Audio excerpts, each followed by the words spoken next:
everyone, welcome to Artists and the City, where we meet the newest and hottest artists in South Korea. Today we have the rockstar photographer, Chewy Thomson. How are you? I'm doing great. I don't know about rockstar, but I appreciate the words of encouragement. Oh, you are a rockstar. Look at this, like, sunglasses moment. Okay, but these are like prescription, so you can't get mad at me, because if I take these off, I can't see. I mean, you're a photographer. Like, I think eyesight should be very important. Well, of course, yeah, of course. Well, congratulations for your first solo show. Second, actually. Sorry, my bad. Second solo That's show. That's okay, yeah.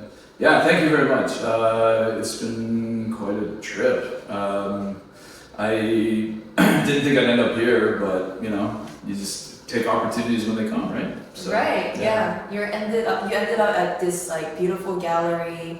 Yeah. Like on top of the Seoul. Yeah, almost. yeah. This is in Myeongdong, which is kind of a touristy place, but it's a nice area. Yeah, there's a lot of cool stuff here for sure. Mm-hmm. Okay. Do you want to like briefly introduce your exhibit? Like, what's the theme and like how did you curate it? Okay. Yeah. So this exhibition is called Night Tones. It's basically, I mean, what I focus on mostly is like street photography, but you know, with a focus on kind of how, you know, big everything is in Korea. Mm-hmm. A lot of like what I try and do is capture the kind of feeling that I had when I first came here, because you know, when I first got here, you know, Korea was nothing like anything I'd seen before. It was the first time I'd been to Asia. It was the first time I'd lived abroad. And everything, you know, my first day, I was just like, you know, wide-eyed, and everything was just like, just bright and loud and chaotic, and just people everywhere, and noise and all kinds of stuff. You know, I kind of try to capture that essence and that spirit, I guess, the spirit of the city. You know, a lot of street photographers will be taking pictures of people on the street, kind of, you know, candid. I do a bit of that, but I always say that like the people are just a reference for the city itself. Like, have you ever seen those pictures that people do of like Mount Fuji in that one city in Japan? And it's like the kind of like big tall buildings and like the little tiny people, and then like the mountain in the background is like huge. Have you ever seen those? No. Okay, awesome. So that reference is gonna go absolutely nowhere. But okay, well, I'll show you some later. But anyway, like, basically, yeah, like you the only way that you can understand kind of how big something is in reference to something else, right? And so when you have like little people and then like the huge buildings, or, you know, in the case I was talking about, the, you know, Mount Fuji or whatever, then it shows you how big everything is, right? Because it's one thing to like describe like Seoul to people back home, but it's another thing to actually show them like that. Like, how do you describe Seoul to people, like when you're talking to your friends in New York and stuff? Wow, how would I describe Seoul to those who don't know? I would say Seoul is very huge. It's huge. Yeah. In comparison to like other cities around the world. Yeah. It's huge, very alcoholic. That's very true, yes. And bright. Yeah, exactly, right? And so like, just saying that to people, you know, I'm sure people in New York are like, yeah, we've heard it all before, but like, you know, it's one thing to say that, but then, you know, seeing is believing. So I try and show that. In my photography. I definitely see it. Like, it's very colorful. Yes. Even this one is very colorful, yes. And it's like somewhat grand and chaotic. I think it's interesting because I was in a small kind of group exhibition back in, I think it was like March, and there was like, I don't know, 5 or 6 of us doing photography, right? Putting up photos. And a lot of the street photography, or at least it seemed like it to me, was focused on kind of more muted and like drab colors. Maybe a more realistic look at what the street is actually like. And that's fine if that's your style, you know, nothing against that. But I noticed that, you know, when I had my wall, I was like the only one that had like, yeah, these kind of like bold colors. And I don't know, I'm just drawn to color, I guess. I really like having kind of like striking colors in my photography. Do you consider yourself a colorful person? I mean, yeah, I never used to be, but my like style has changed over the years. So more so now, more so in the summer, because in the summertime is the time to not just like looking at what you're wearing. What the fuck is this? This button of, are you a commie or something? That's not a communist button. It's very communist. Okay, first of all, being a part of a labor union is not communist, but no, I mean, what is it? It's just a labor union. So I'm a leftist. I support all forms of labor. Oh yeah, of course. Let's go. There you go. Let's go, labor. Especially artists, because I mean, let's be real, we don't get paid nearly what we deserve, right? So This is what we were just talking about, like to make sales and everything. It's just like, okay, artist supporting other artists, great, but like we make nothing. yeah, here's a piece of advice out there. If you're interested in doing photography, just buy a beater DSLR for like $200. Buy like the cheapest lens you can afford, and then just practice, okay? Because until you're at a level where you can, understand photography in more depth, and that comes from learning and studying it, but a lot of practice as well. Until then, you don't need to buy an expensive camera. I think a lot of people's mistake, even when it comes to doing art, just generally, not even just like photography, is that like there's this assumption that you need the best equipment. I don't know what kind of paints you use in your art, but I mean, like, there's this kind of assumption that like you need the highest end brushes, or you need the highest quality of paint, or the highest quality canvases, whatever. But that's not true. Make art out of anything. I mean, our friend Neil makes art out of trash. So like, if he can do it, you can too. So I don't think you necessarily need the best equipment. What you need is practice, and then work your way up, and then learn kind of like, what kind of things you need in that regard. It does. That's very interesting to hear from a photographer, because I feel like photography is very much about the equipment. That's like from someone who is not a photographer. Sure. Like getting a good lens, good camera. Yeah. Well, I mean, here's the thing. Okay, so a camera is just like any other tool. People say, what's the right camera for me? And the right camera for you is the one that you have in your hand at that moment. Because whatever camera you're comfortable with is the one that is going to be good for you, right? The one that their kind of like UI, their system or whatever equipment that you've been using, basically, right? And so there's no one right. It's like saying like, what's the right hammer? What's the right wrench for this job? Well, it depends. It depends on you. It depends on the job, and it depends on all kinds of stuff. So, I don't know. I'm going to change my glasses out, though, because I feel like a douchebag. Sorry. Thank you for bearing with me. I'll change these out now. Guys, he's not a douchebag. He is a rock star, though. Thank you. You still are. You're too kind. I don't know why you call me a rock star, but thank you. No, because like you're just like a very like open-minded and hip, cool person. That's the end of the compliment. Okay. That's the amount of compliment you're gonna get. The most compliment. Like, yes. All right, fair enough. Thank you. I'll take it. I'll take what little positive attention I can get in my life. Yeah. Well, thank you. I don't know. I mean, I feel like being an artist. Well, how did you start doing art? Have you been doing art longer than you've been doing stand-up? Yeah, art first. Okay. I started art because I was going through a breakup, and I was sad. Classic. Yeah. I want to come up with a better story, but this is it. No, it's fine. I mean, people turn their trauma into art all the time. Yeah. I mean, that's a big thing. So what was happening is I was doing like a still art because like when you're so sad, you're just in your head, and you just need something to focus on, right? And then I was painting or like coloring I was drawing my plant.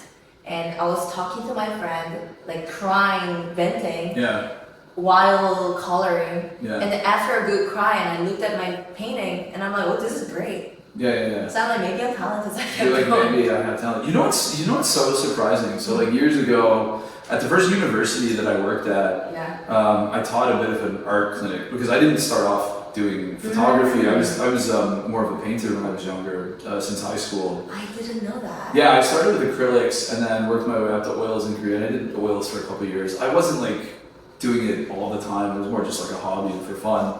And I was all right. My paintings were okay, but that's what I was doing. And so I know the fundamentals of art because I learned them in high school and through like classes at the community center when I was younger and things like that. And so I taught like an art clinic at my old university, and what was utterly fascinating to me was that there were a lot of Korean students who had a ton of raw talent, but had just like never thought to try doing art. And so I would look at their stuff, I would look at like what they were doing, just basic, kind of exercises and all that. I would be like, this is incredible, like you are really good. And I'd be like, are you in design? Are you studying design? Are you like in the art program or something? And they're like, no, I've never done art before. And I was just like, how is that possible? I'm like, you need to keep doing this because like you are better than I am, So I'm getting like schooled by my students who've never done art before, and it's incredible. Well, Koreans are repressed perfectionists. God, yeah. It's like, this is not good enough for my parents. We don't do it. It's funny that you say that. I'm not going to name this person, but one of my friends who is also an artist, like not as her job, but like she does it like for fun. Her mom said the same thing. Her mom said to her, your drawings are going to annoy people. That was like her exact thing. And I was like, what a lovely thing for your mother to say to you, right? But she got to be a part of exhibitions, and that gives you confidence. And once you got that confidence, you can do anything, right? So. I love collaging. And when I showed my collage work to my mom, is that you're collaging because your drawing sucks.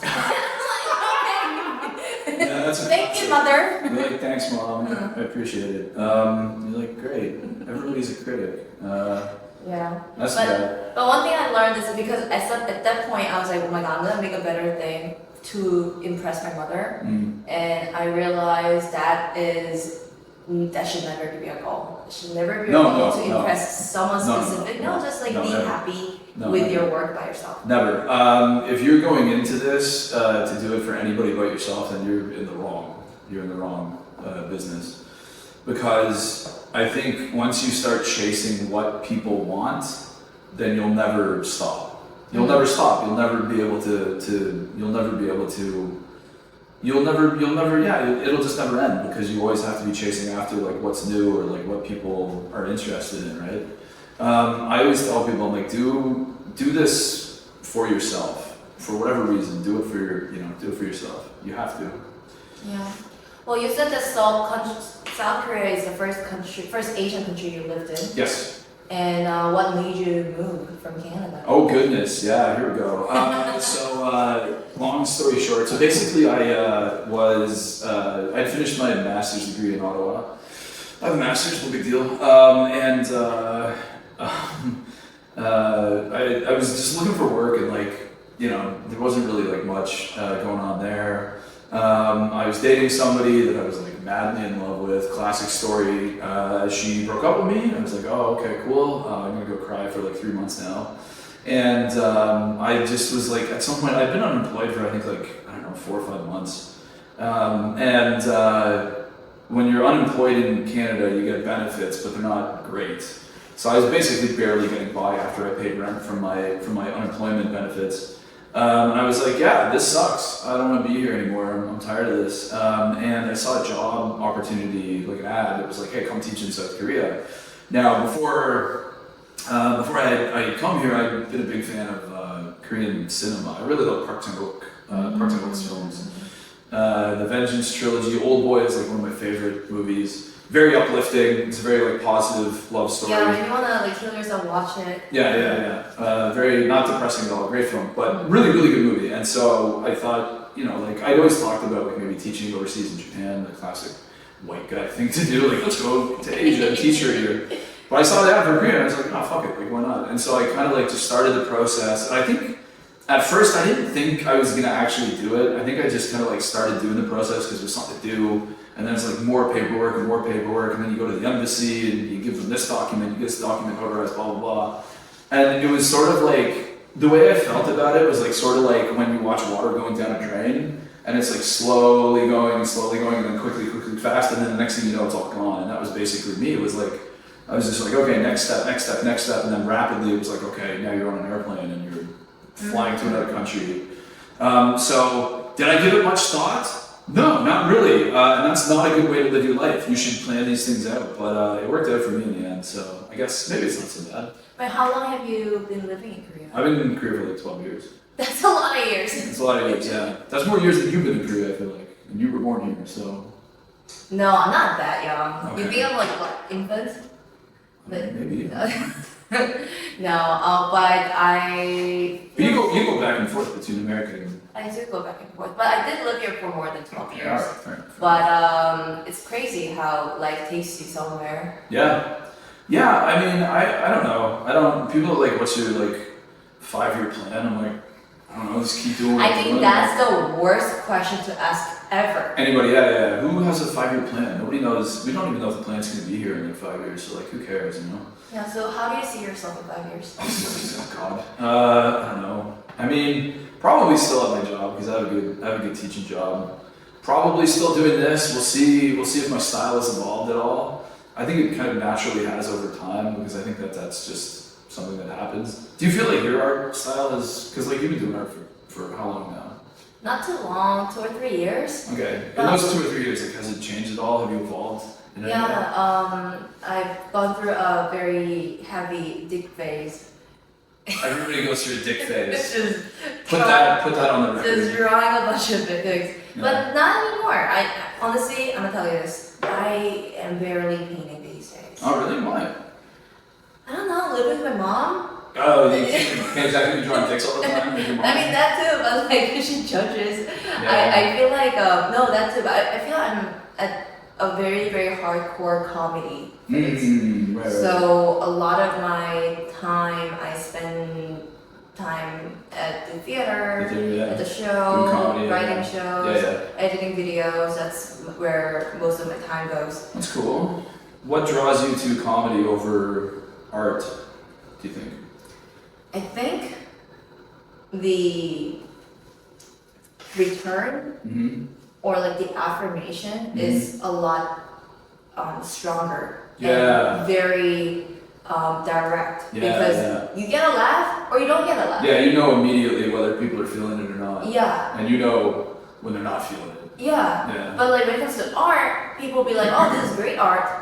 So are you gonna buy it?" No. Like, Sorry, no. Does that mean The it's good? answer is no. They're not buying it. No. I'm like, well, so like, am I doing something right? You don't know. Yeah, I'll tell you what they will do. They'll take a picture of it and put it on their Instagram for you, which I guess is free promotion, but yeah. It's interesting. I know what you mean. I know that exact feeling because, believe it or not, back in the day, I used to be a huge drama dweeb. Hard to tell, right? But I used to do like acting in high school, and we did when I was like 18 or something. We did the Sears Drama Festival, which is like the big one in Ontario, where I'm from, and we were doing a play that we wrote ourselves. It was called what was it called? The Writing of Macbeth, I think, and it was like about Shakespeare writing this play. I played Shakespeare, no big deal. And I'd been struggling with my lines, and I was like forgetting lines and like fucking up a bunch, and so I was like real nervous going into this. But we went out and we like fucking killed it. It was like perfect. All the laughs that we wanted were like perfect. All the like emotional moments were perfect. The audience was just like feeling it the whole way through. And then when you get back like after your last line and you're just like back there with like everybody behind the scenes before you come out for the bow, that is like the best high you will ever have in your entire life. And then you come out and bow and you just feel so good, man. So like yeah, that like high of like performing and pulling it off is like, I get it, man, totally. Yeah, and there's something about performing art. I love performing. But painting is also good, like, especially because it makes you more grounded.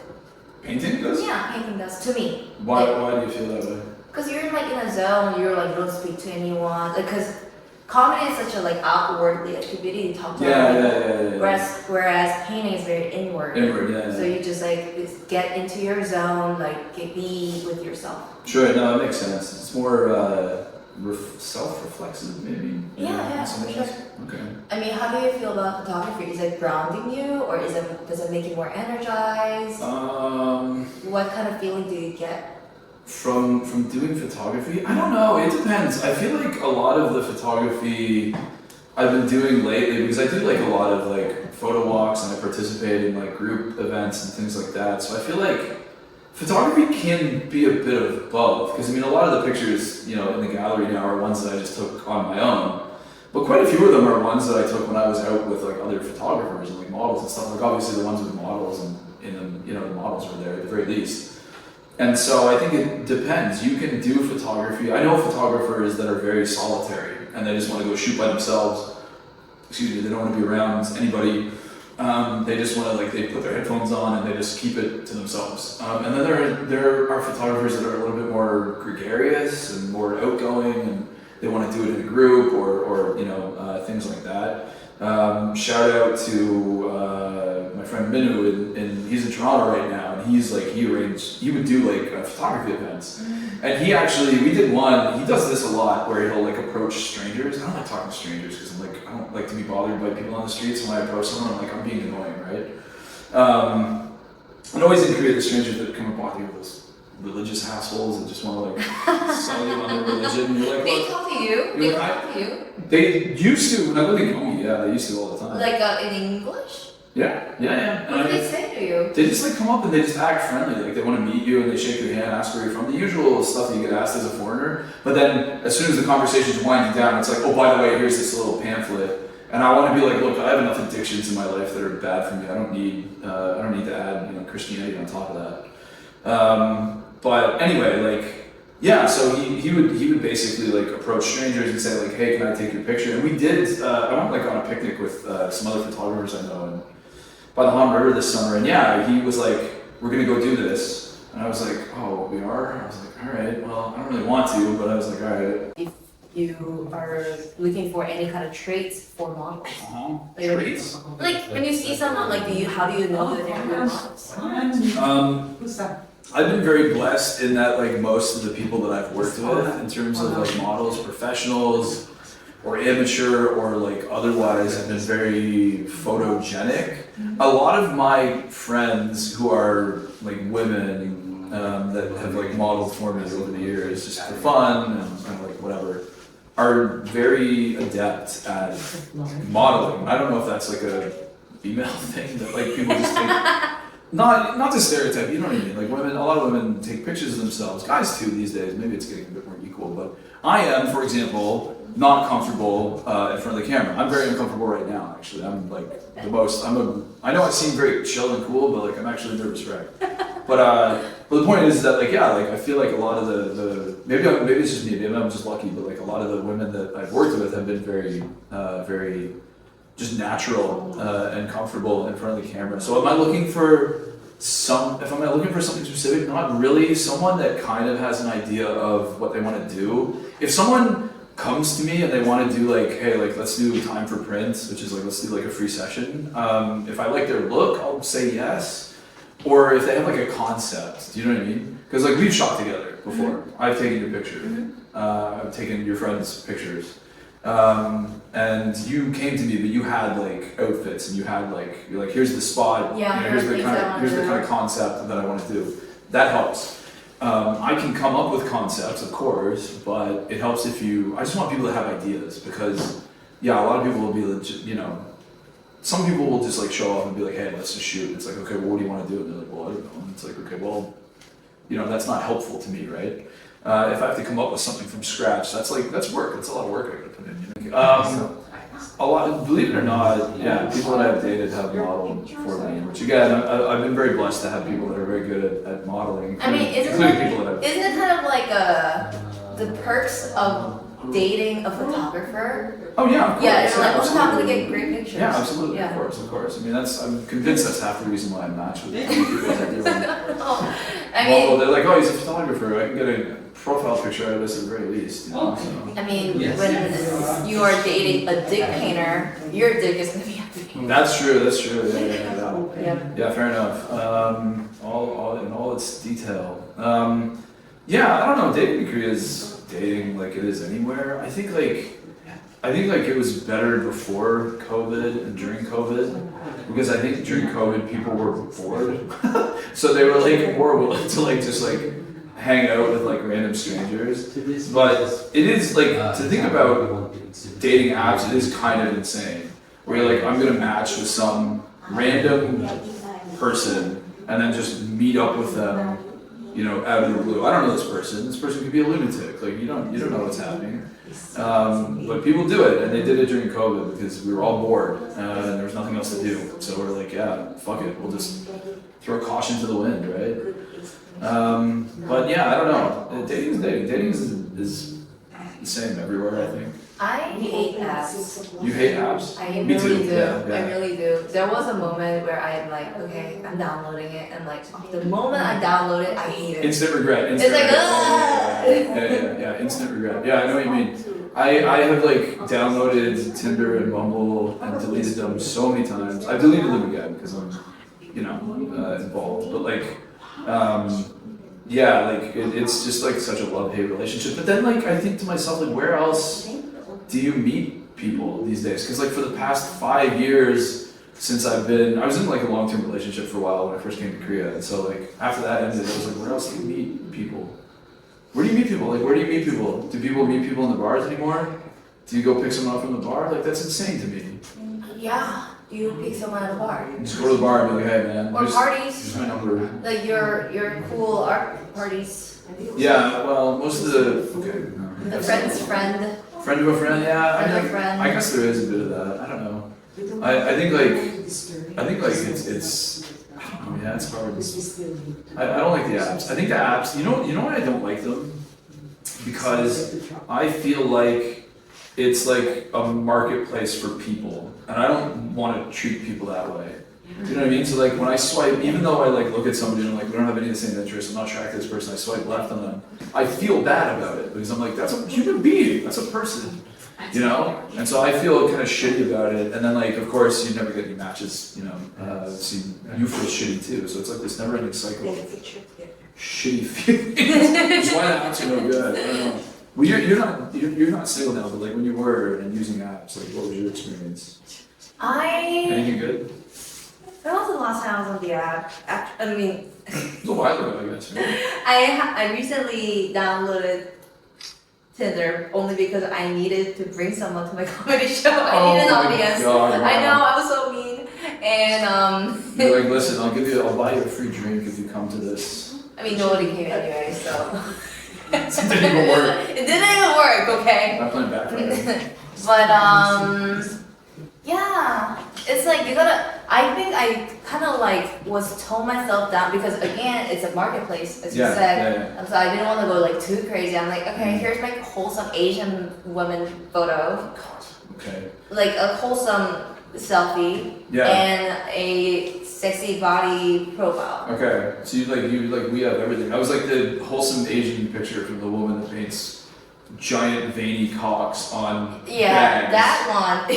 So I'm like, by the way, I do this for fun. I paint dicks for fun. This is something this is my passion. Yeah. I hope that's okay. Yeah. Who do you look like? Who are you attracted to? Can I ask further into this? Who am I attracted to? Like, what do you look for in a partner? Someone who's nice to me. Like, if you're like nice to me, I'll just like love you forever. That's basically it. Oh, that's so sweet. Just like say nice things to me. I'm just like, yeah, cool. I don't know. I don't think I have a type. I don't know. I've dated all kinds of people. I used to be like so weak to compliments to my art. Oh, really? So when they say something really nice about my art, I'm like, I'm not fuck you. No, see, that's why I can't. I'm not in the same boat in terms of art because a lot of people like my photography, as it turns out. So,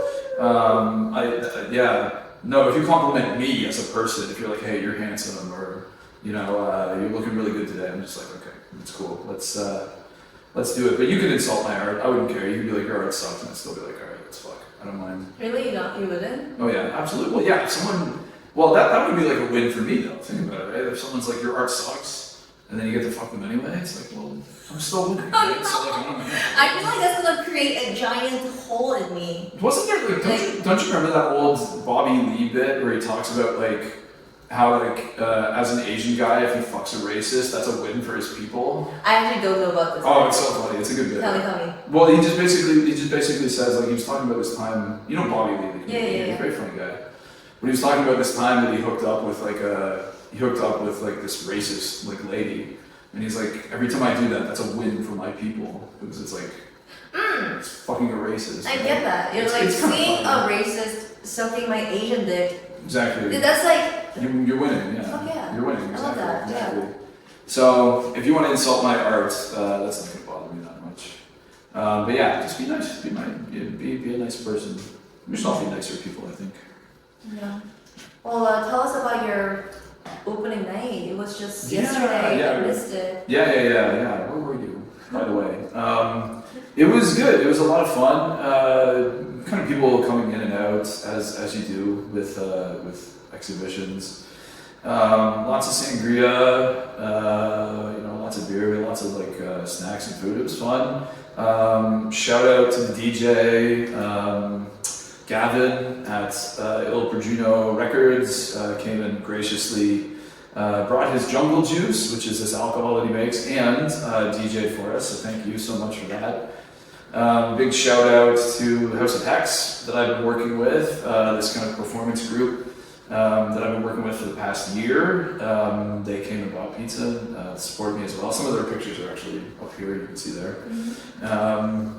So yeah, it was good. It was really good. It was about as good as anybody could ask. I got a little bit tipsy, not too crazy, but I had a few drinks. That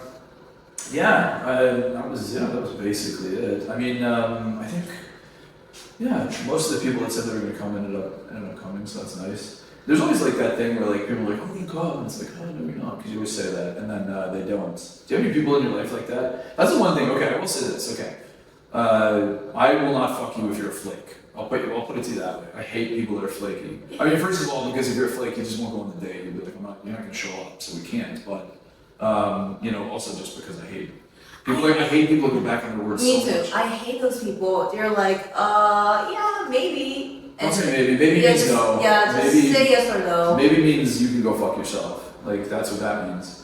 Don't ever say maybe. Just, if you're gonna go, you're gonna go. But I have friends that are like, oh, maybe I'll be there. No, you won't. You won't. Don't say maybe. Just commit to it, But I mean, it's fine. Things happen. So, yeah, it was good. It was a lot of fun. This exhibition will be open. I don't know when you're gonna get this pod out, but it'll be open for the next 2 weeks. So it'll be open until November 30th. I'll give the address. Well, you know the address. I'll give the address to Minji here, and you can put it up. And if anybody wants to drop in, please. If you're in Myeongdong and you want to see some night art, this is the place. Do you want to show any of your favorite piece if you have any?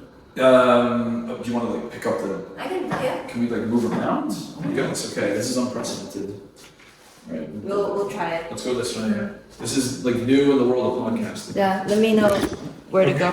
Okay, let's start over here because I think this is the closest one. This one here, I call the Lonely Tower. This I took this is your town.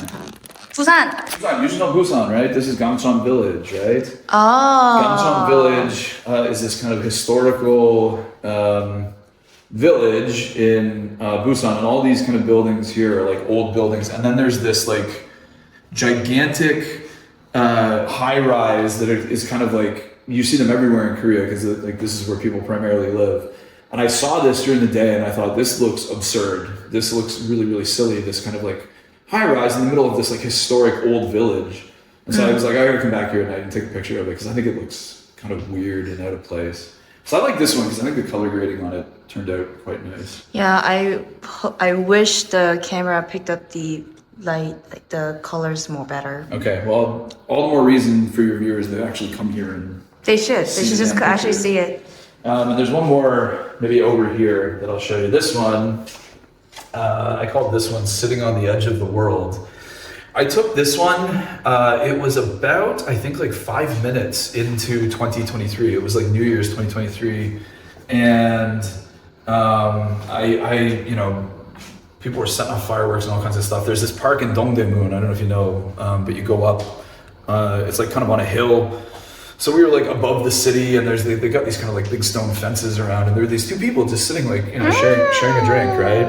And I managed to snap this off, but I like this one because I think it is a good reflection of like the kind of aesthetic or the kind of feeling that I try and give people, because it's like, here's the city, here are the people, to kind of give you a reference for how sprawling and insane Seoul is. It's giving Korea for sure. Yeah. There's all these like apartments, buildings, and lonely people. One of my friends, when he saw this, he said, he's like, this is what I think of when I think of Korea. And I was like, good, yeah. I've done my job then. Yeah, I was just at a town that reminds me of this. Yeah, this is actually also one of the photos that I didn't really do a lot of touching up with. A lot of my photos are very heavily stylized because I use Lightroom and other programs to kind of like change the color grading and stuff. But this is one of the only ones that I just like. This is almost completely straight out of camera. I changed a couple things, but not much. I didn't really change the colors or anything like that. Yeah, So I actually like this one. It's very naturey. Oh, yeah. So this one is actually where I live. This is next to the university that I work at. This was taken, obviously you can see the cherry blossoms. This was taken when the cherry blossoms were out. And I almost, you know what's funny is I almost didn't print this one for this exhibition, but I had a bit of extra money, so I thought, okay. I think that's why it stands out to me because other photos are more like a city landscape, whereas this one is more like serene. Yeah, nature. Yeah. I mean, you know, I didn't get a chance to get out and take pictures of the cherry blossoms much this year, but I got a few around the campus, right? And so, you know, this is one of them that turned out all right. If you come to Korea, go take pictures of the cherry blossoms, or come during spring, because first of all, the heat isn't here yet, the unbearable summer heat in Korea, but also the cherry blossoms are incredible. Yeah. You can get some really cool pictures, yeah. Okay. Any other photos? I don't know. I mean, what do you think looks good? I want to show my friend who just got a baby. Okay. It's what coming from one of our joint photo shoot. Oh, there's my friend who's now a mother. This is the shoot that we did. That I didn't ask for that pose. That was completely unprompted. Just in case No, anybody's I think thinking I asked for it. Oh, did you? I think so. Okay, so your viewers don't think that I'm like a weirdo. That's Yeah, like, okay, take your top the off. pervert is me. Okay. And the clothing that she's wearing is something that is what I painted on. Yeah. And we shot it at like a really nice venue of like a Korean traditional like housing. It's like a house, but turned like into an art gallery. Yeah, that seems to be a common thing in Korea. A lot of like art galleries have sprung out of houses. This place used to be a Japanese house. Yeah. Oh. Thank you so much for showing your art. No problem. Thank you for enjoying it. But before we let you go, would you like to add anything?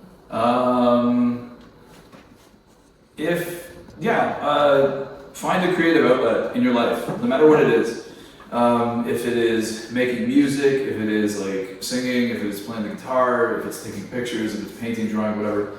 Find a creative outlet in your life. Even if you think you don't have talent, you never know. You might have like some raw talent hidden under there, especially maybe if you're Asian. Apparently that's a thing, repressing the urge to do creative things because you gotta, I don't know, become the next science whiz or whatever, become the next Einstein, but like, yeah, like find the time to do it. Just do it in your own time. All it takes is like picking up a sketchbook and a pencil. You know what I mean? You can buy it like $5 at the art store, and just see what happens. Because I think art is good for the soul. You know, comedy is good for the soul. No, it's terrible for the soul. Especially when you're getting booed. You know, when you're bombing on stage. But like, you know, it'll keep you humble. You know what I mean? It makes me think because I was that creatively repressed person. Yeah. Hence the craziness right now at the age of 30. It's all just coming out. Yeah, it's just like now it's just like squirting all the time. I'm not doing that anymore. I don't want to do that, you know? Like I'm now at like a You heard it here first. Comedy squirting comedy everywhere. squirting comedy. Yeah, that's right. But you know what I was thinking about? What's that? Is that Koreans are so perfectionist Yeah. that you know, like the K-pop and the dance music industry is so much poppin'. Insane. And actually, now a lot of mothers are encouraging their children to become the next K-pop stars. Yeah. So they go to these like dance studios and dance so well, crazy. Yeah. But now at that point, it's like that's not a creative outlet. No. That's child abuse. No. Well, yeah, sure. And then like there's like schools that do it. There's like academies for becoming a K-pop star. I actually had the wonderful opportunity through the lovely people I work with at House of Hex. I actually was behind the scenes on a K-pop video not that long ago. and it was the band Ua. I don't know if you've heard of them. They're not a bigger K-pop group. They're around, and you know they're cool. But I just imagining the regimented life that you have to live. I think to be a K-pop star, because it's like you don't even get to like date who you want. Like if you date someone outside of like the company's thing, it's like a big scandal. And it's like, no, fuck that. I want the freedom to fuck who I want to fuck. And I want the freedom to eat potato chips and not have to worry about this stuff like constantly. Yeah. But I mean, I guess, I don't know, maybe that's the price for fame. Maybe that's why I'm not famous yet, so who knows. Yet. I mean, Yes. do you want to be famous? No, I don't want to be famous myself. I would like if my work could, you know, be famous. But it's not like, I don't want it to be, I don't know how to put it. I don't want it to be famous just for the sake of being famous. I just want people to enjoy it. So if you enjoy my art, or I just want people to enjoy, this. Whatever feeling you get from this, if it's a positive feeling, then I think I've done my job. If you look at like a photo I've done and you think, okay, this makes me feel a certain way, this makes me feel good, this makes me feel, you know, happy, this makes me feel angry. I don't think my photography would make you angry, but who knows, maybe. If it gives you some kind of feeling or some kind of like inspiration, then like, that's all I want, because a lot of the reason why I got into doing street photography was because I was inspired by other photographers. There was this, I don't know if you saw this, but there was this Toronto photographer. Shout out to this guy. We've chatted very briefly. I'm going to butcher his name, and please forgive me, but Lucian Coots, I think, is how you pronounce it. Did you show me his work like a long time ago at a Chinese restaurant? Maybe we were at a Chinese restaurant. Long time. Okay, maybe. But he took this kind of photo of Toronto in the winter, and it was very like Blade Runner-esque, as a lot of cyberpunk kind of photography is, and it was amazing photo, brilliant photo. But it went like viral, kind of like all over the place. I saw that, and I thought I want to make art like that. He's not the only person that's influenced me to do that. There's a lot of really good photographers that have as well. But that was kind of the one thing that like when I started kind of doing photography, I was like, I want to make art like that. Mm-hmm. I want to make art that's like inspirational. So if I go viral, if I become famous, I don't want to become famous just to make money, because let's be real, you don't make money in photography. But unless you're a commercial photographer, but like I want to do it to inspire people, because I don't know, I think that's the greatest gift you could give anybody. And he followed me on Instagram, no big deal, but I sent him a message, and I was like, oh, like thanks for the follow, like you've been a huge influence on my stuff. And he was like, he sent like a message back and was like, yeah, really appreciate it, like love your work, keep up the good work. And I was just like, that's a nice feeling. That's so nice. I think it's important to, be nice to your fans and things like that. I'm learning to be like that, because Do you have like comedy groupies in Busan? my group of comedians. No. I mean like do you have like groupies, like people that love your comedy and come to every show. And, Yeah, I mean, like hardcore I fans. think I'm starting to get them. Nice. Starting to. Nice. Now, like some people,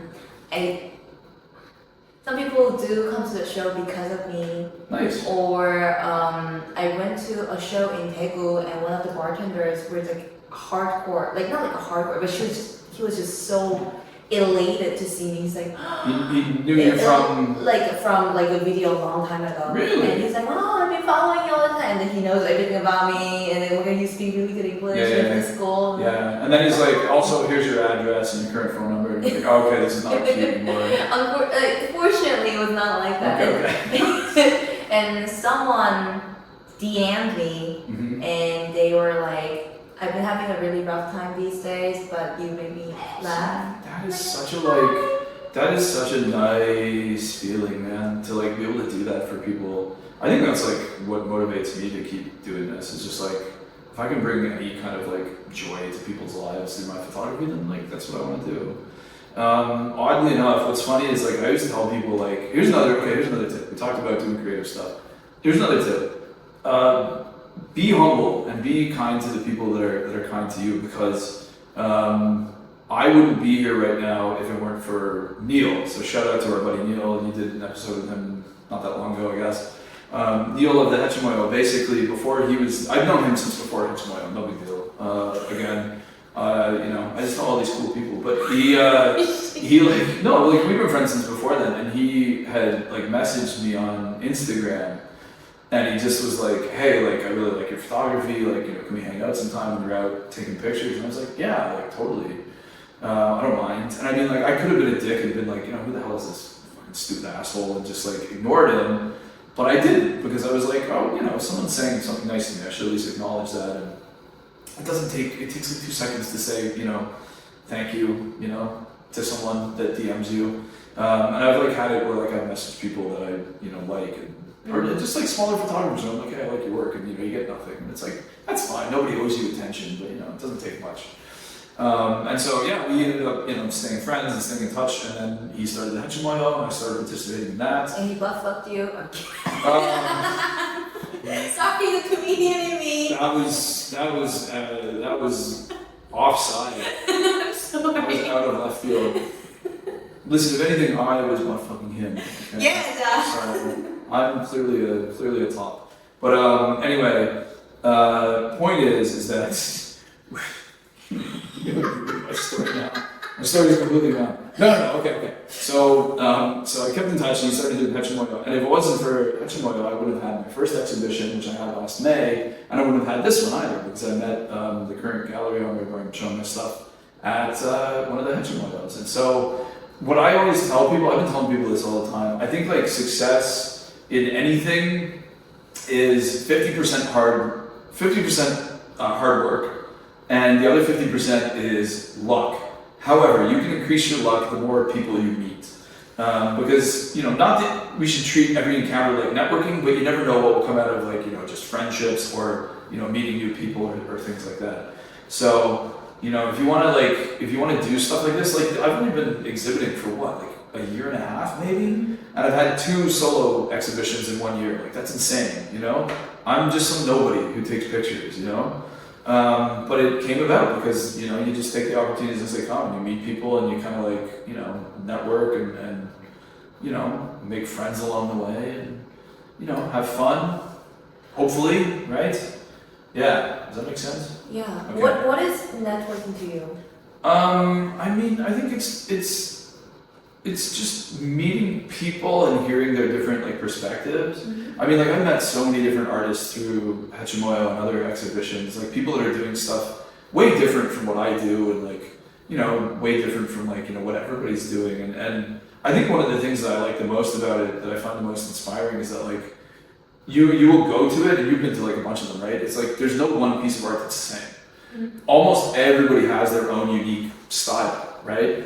And I find that really interesting and really fascinating. There's never like any pieces where you're like, this could be derivative of like, another one. It's always like, no, like everybody has their own unique voice. And I think like, just taking the opportunities as they come. I mean, I started working with models partially because I went to an exhibition that Neil was doing, Mayfly, this kind of like defunct thing that was going on. And one of the girls that was in it like saw that I had my camera and was like, hey, like, do you take pictures of models? And I was like, not really, but like, I'd like to get into it. And she was like, yeah, like I'm an amateur model if you want to like ever like do a collaboration together. So I think like, doing collaborations and meeting people, especially with art, because art is like something you do, you know what I mean? Art is like something you have to physically make it in some way. And so, I think that there are lots of opportunities where you can like work with other people. Have you ever done like any collaborations with your art? Yeah, with you. Okay, well, taking pictures, yeah, sure, yeah, okay, yeah, sure, but like. Like painting wise? Or like painting or anything. Yeah, painting for sure. I would share a canvas with other people. Okay. Comedy too. We would do sketches. Yeah. Because and then like I find it very it gives me so much. It's a power to be able to work with other people. Because now I'm with this like my group of friends, the comedian friends in my comedy club. Yeah. And I do recognize that my jokes are getting stronger and stronger because I can get advice from them, and then we will like give tags to each other. Like workshop it. Yeah, we workshop it together, and it just becomes your power and my power. Yeah. That's what I mean. Like I feel like, because like even like a lot of like like, you know, big names or whatever, if you're doing like an awards show, like for example, it's like they have writers, like those people have writers, you know what I mean? You think this is like actor or comedian is like super funny, and some people are very naturally like funny on their own, but like they have writers and they have people that they network with. And so I think like that's a big part of like what networking is. It's like how can we help each other? How can we build each other up? How can we work together to, I don't know, do something new, do something fun, do something interesting, you know? Yeah. Yeah. Hence this podcast. There you go. Yeah. First podcast I've ever done. And you did. Tell me how I'm doing. Leave a comment below. Yes, and you're doing a great job. Okay, good. Before we let you go, Yeah. why should people know about you? Why should people know about me? I don't think they should know about me. They should know about what I'm creating. What I'm creating is, I hope, interesting photography that is inspirational to you, inspirational to, you know, whoever. I think like, I think like being an outsider to Korea, like obviously I was born here, but being an outsider to Korea gives you a unique perspective on Korean society and, you know, Korean struggles and things like that. I mean, I think there are things that I probably will never understand because I wasn't raised by like some tiger mom, let's say, or you know, a very overbearing dad or like whatever.